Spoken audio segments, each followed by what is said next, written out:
This is what you get if you order aftermarket Hitachi type air compressor pump for your Land Rover, Range Rover, older versions that doesn't need any upgrade. Your original Land Rover or Range Rover air compressor will look pretty much similar looking air compressor. Normally kit would include a spare pipe here and a relay, and it depends depending on what kit would you buy. That could be a few extras, but the air pump is this.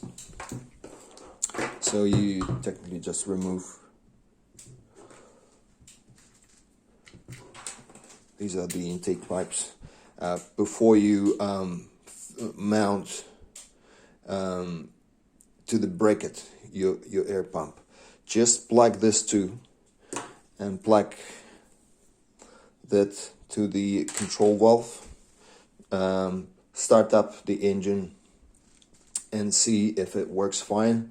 Then you don't have to worry about those.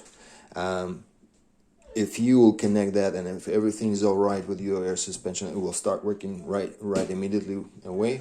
You don't even have to really, if your vehicle sitting on axis, that is fine enough height to just mount the stuff.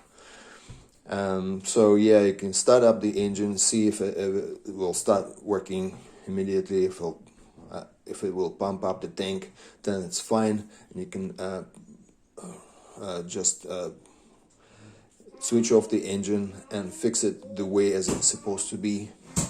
And that's pretty much it.